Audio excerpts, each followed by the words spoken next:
Good morning, all dear students. Once again, welcome here. We are learning chapter number 7. Yesterday, we have learned about first part of this chapter. The title of the chapter is Nutrition and Diet. Diet is very important, and nutritional diet is very important for our healthy life. Healthy life is very important, and for that healthy life we must have to take diet, balanced diet, means nutritional diet. Yesterday we have learnt about the nutrients. Number 1, carbohydrates. Number 2, fats. Number 3, proteins. Number 4, vitamins. And number 5, minerals. We have learnt about these nutrients. These nutrients are very important, and we also learn the sources of these nutrients. All these nutrients are essential for us. Vitamins also essential for us, and minerals also important for us. Vitamins and minerals. We learned about the vitamins. Which vitamins? A, B, C, D, E and K. We learned about these vitamins. A vitamin, B vitamin, B1, B2, B1, B12. In this way, B complex vitamin is there. C, D, E, and two vitamins are water soluble. Which two vitamins are water soluble? Vitamin B and vitamin C are the water soluble vitamins. Here, vitamin A, vitamin D, vitamin E and vitamin K. These are the insoluble vitamins. Yesterday we have learnt about this. Now today we have to learn about balanced diet. Diet, first of all, we have to learn the definition of diet. पहिल्यांदा आपल्याला डाएटची definition शिकावं लागेल. So what is the definition of diet? All that food we eat in a day is called our diet. तुम्ही दिवसभरात जे काही अन्न तुमच्या पोटात टाकता ते आपलं diet. That is not balanced diet. पण दिवसभरात जे काही खाता ते झालं diet. All that we consume during the day is together called our diet. किंवा दुसरी व्याख्या आपण मागच्या वर्षी 5व्या वर्गात शिकली होती. कोणती होती? All the food that we eat in a day is called our diet. Okay. नाव आता प्रश्न आहे की आपण दिवसभरात खातो ते डाएट आहे, पण बॅलन्स डाएट नाही. म्हणजे बॅलन्स डाएट म्हणजे नेमकं काय? To build strong and healthy body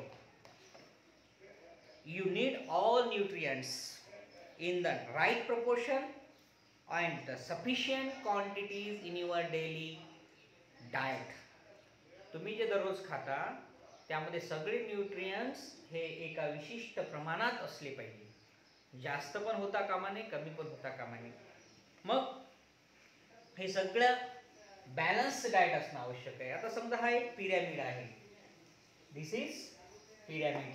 okay, pyramid, a balance diet pyramid. वरच्या या बॅलन्स डाएट पिरॅमिड मध्ये वरच्या पार्ट मध्ये काय आहे? Fatty substances. सेकंड पार्ट मध्ये काय आहे? Milk, fish and eggs and some other substances, vegetables, fruits and vegetables, cells and proteins. Okay, and pulses. आता यामधला कुठलाही एक पार्ट जर गायब केला तर हे पिरॅमिड पूर्ण होत नाही, म्हणजेच बॅलन्स डाएट होत नाही. तुमच्या बॅलन्स डाएटमध्ये फॅटी सबस्टन्सेस, प्रोटीन्स असणारे सबस्टन्सेस, कार्बोहायड्रेट असणारे सबस्टन्सेस, विटॅमिन्स असणारे सबस्टन्सेस, मिनरल्स असणारे सबस्टन्सेस, हे सगळे तुमच्या डाएटमध्ये दररोज पाहिजे. आता समजा एखादा मुलगा आहे आणि तो म्हणत आहे की मी दररोज पोट भरून जेवतो, मी हेल्दी आहे, पण जेवणामध्ये तो काय खातो? मॅगी, मुरमुरे, पोहे, बाहेरच्या एखाद्या भेळच्या गाड्यावरची भेळ, समोसा, खस्ता, आणि पोट भरून खाल्लं तर याला बॅलन्स डाएट म्हणतात का? Yes, this is not a balance diet. Balance diet म्हणजे काय? मग तुम्हाला हेल्दी व्हायचं असेल, निरोगी व्हायचं असेल, स्ट्रॉंग बॉडी बनवायची असेल तर तुम्हाला बॅलन्स डाएट आवश्यक आहे. मग बॅलन्स डाएटमध्ये काय काय असलं पाहिजे? फॅटी सबस्टन्सेस असले पाहिजे, म्हणजे तेल, तूप, घी हे योग्य प्रमाणात बरं असलं पाहिजे. नाही तर फॅटी सबस्टन्सेस पाहिजे खाल्लं तळून म्हणजे जमते का? नाही. दररोज मग तूप खाल्लं पाहिजे, खाल्लं एकदा पावभर तूप जमते का? नाही. थोडं थोडं प्रमाणात ते असणं आवश्यक आहे. त्यानंतर मिल्क आहे, मिल्क प्रोडक्ट्स आहेत, जसे मिल्क प्रोडक्ट जसे पनीर आहे, दही आहे. त्याचबरोबर नॉनव्हेज जे खातात त्यांच्यासाठी फिश आहे, एग्ज आहे, चिकन आहे, मटन आहे. त्याचबरोबर व्हिटॅमिन्स मिनरल्ससाठी फ्रूट्स आणि व्हेजिटेबल्स आवश्यक आहेत आणि सेरेल्स आणि पल्सेस आवश्यक आहेत. तर या सगळ्या गोष्टी आपल्या दररोजच्या जेवणात आवश्यक आहेत. आठवड्यातून एखाद्या वेळेस तुम्ही एखाद्या वेळेस काही खाल्लं थोडंसं मॅगी टाईप किंवा भेळ टाईप, त्याला काही फरक पडत नाही. पण एखाद्याला सवयच लागलेली असते. काही काही मुलं पोळीसोबत भाजी कुठल्याही प्रकारे खात नाही. चटणीला लावून खातात, तेलाला लावून खातात, नाहीतर मग तुपाला लावून खातात, नाहीतर नुसतं तोडून खातात. तर असे मुलं वीक होतात, बॅलन्स डाएट त्यांना मिळत नाही. मग यासाठी हेल्दी बॉडीसाठी बॅलन्स्ड डाएट आवश्यक आहे. मग बॅलन्स्ड डाएट आपल्याला the diet which contain all the nutrients in proper proportion, that diet is called balanced diet. Balanced diet is important. मग कसं मिळवाल तुम्ही balance diet? To ensure that we get a balanced diet from food we eat, we can make food pyramid. हे असं pyramid बनवा. दररोज हे सगळं खातो की बघा, आपल्या ताटामध्ये सगळ्या गोष्टी वाढून घ्या, घरात बनवलेल्या भाजी, पोळी, भात, वरण, चटणी सगळ्या. आणि कुठलीही भाजी असेल तरी त्याला नाही म्हणू नका. जिभीची चव बघू नका, जिभीला काय चांगलं लागते ते बघू नका. तुमच्या बॉडीला काय पाहिजे ते बघा. बॉडीला काय पाहिजे ते बघा. जिभेला तर काय मॅगी चांगली लागते, पोहे चांगले लागते, भेळ चांगली लागते, पाणीपुरी चांगली लागते, पण तुमची बॉडी सगळी खराब होऊन जाते. मग जिभेला एखादी भाजी चांगली लागत नाही, कारल्याची भाजी कडू लागते, परंतु तुमच्या बॉडीला स्ट्रॉंग बनवते. वेगवेगळ्या भाज्या आहेत, जे भाज्या खाणाऱ्या मुलं, भरपूर खाणारे मुलं, भाजी पोळी खाणाऱ्या मुलांची बॉडी बघा किती स्ट्रॉंग असते. रनिंग करताना थकत नाही, सायकलिंग करताना थकत नाही, बोलताना थकत नाही. आणि जे मुलं बॅलन्स डाएट घेत नाही त्यांची बॉडी जरी स्ट्रॉंग दिसत असली डोळ्याने तरी ते थोडंसं गप्पळाले की थकून जातात, वीक असतात, म्हणजे ते बॅलन्स डाएट घेत नाहीत. मग बॅलन्स डाएट इम्पॉर्टंट आहे. आणि यासोबतच या सगळ्यांसोबतच आपण बघितलं, काय काय बघितलं, कोणते कोणते पदार्थ आवश्यक आहे? फॅट्स, अजून काय आवश्यक आहे? कार्बोहायड्रेट्स, अजून काय आवश्यक आहे? प्रोटीन्स, अजून काय आवश्यक आहे? कार्बोहायड्रेट, प्रोटीन्स, अजून विटॅमिन्स अँड मिनरल्स. या सगळ्या गोष्टी आपल्याला बॅलन्स डाएट मध्ये आवश्यक आहेत. All these things are important in balance diet. Fats, carbohydrate, proteins, vitamins and minerals. याशिवाय आणखी एक गोष्ट आपल्याला आवश्यक आहे, ती म्हणजे fibres. Fibers are very important. Why fibers are important? Because fibers are very important because if we select a daily diet which include vegetable, fruits, sprouts, cereal according to the pyramid, we also get the fiber in sufficient quantity. आपल्याला दररोज जी digestive system आहे ती digestive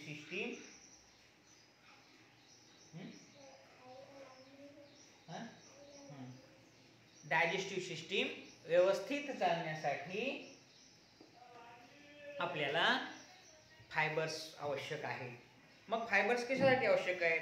हे तर fibres तुमच्या जीवनामध्ये का आवश्यक आहेत फायबर्स?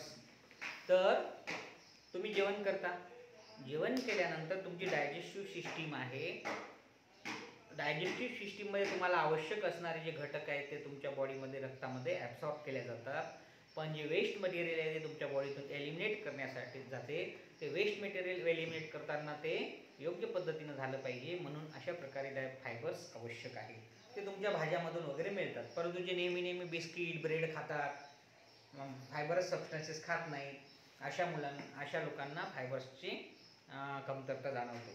आणि त्यानंतर most important, which is the most important, tell me. WATER, most important, water. Yes, water level is important in your body. Water keeps all your life processes smoothly. Along with all the nutrients, the body also need in adequate proportion, adequate supply of water. For this purpose we must drink milk. पाणी मग फक्त पाणीच प्यायचं का? Milk मध्ये पाणी असते, butter milk मध्ये पाणी असते, लेमन ज्यूस, शरबत, fruit juice, plenty of water, तरबूज, खरबूज, ये सब में पाणी रहता है. या सगळ्यामध्ये पाणी असते. जास्तीत जास्त पाणी असणारे पदार्थ सुद्धा आपल्या पोटात गेले पाहिजे. So water is very important. मग समजा हे बॅलन्स डाएट घेतलं तुम्ही, ठीक आहे, आणि तुम्ही स्ट्रॉंग झालात. परंतु ज्यांना बॅलन्स डाएट मिळत नाही, एखादा मुलगा फॅटी सबस्टन्स नुसतं तेल खाते, भात खाते, तेल खाते, भात खाते, तेल खाते, भात खाते, त्याला प्रोटीन्स मिळतील का? त्याला कार्बोहायड्रेट मिळतील का? मग तो फॅट काय होईल? फॅट होईल. नुसता फॅट होईल, दिसायला फॅट होईल, परंतु त्याच्याकडे बाकीचे व्हिटॅमिन्स, मिनरल्स वगैरे असतील का? नाही. आणि मग अशा वेळेस त्याला एकच पदार्थ जास्त मिळाला, त्यामुळे तो होईल बुंबुऱ्या. काय होईल? बुऱ्या. आणि मग अशा प्रकारे याला म्हणतात ओव्हर न्यूट्रिशन. काय म्हणतात? Over nutrition. अतिशय जाडं होणे, जास्त खाणे, एकच पदार्थ जास्त खाणे, ओव्हर न्यूट्रिशन. ओव्हर न्यूट्रिशन असलेली मुलं चांगले दिसतात का? एकदम लठ्ठ लठ्ठ. आणि ज्याला काहीच खायला मिळत नाही, जे नुसतं चपाती खातात, तेल खातात, पापड खातात, लोणचं खातात, भेळपुरी खातात, पाणीपुरी खातात, मात्र भाजी खात नाहीत, किंवा पोळी भाजी खात नाहीत, भात खात नाहीत, वरण खात नाहीत, त्यांच्या पोटामध्ये हे वेगवेगळे पदार्थ भेटत नाहीत, मग त्यांना बॅलन्स डाएट मिळत नाही. अशा मुलांना मग काय म्हणतात? Malnutrition. Malnutrition occurs when all the nutrients that body needs not obtained in the proper condition. आता यामध्ये सगळ्यात महत्त्वाचा पॉइंट आहे तुमच्यासाठी कोणता? Junk food. Yes, junk food. Junk food म्हणजे काय सांगा? जंक फूड म्हणजे नंबर 1 चॉकलेट.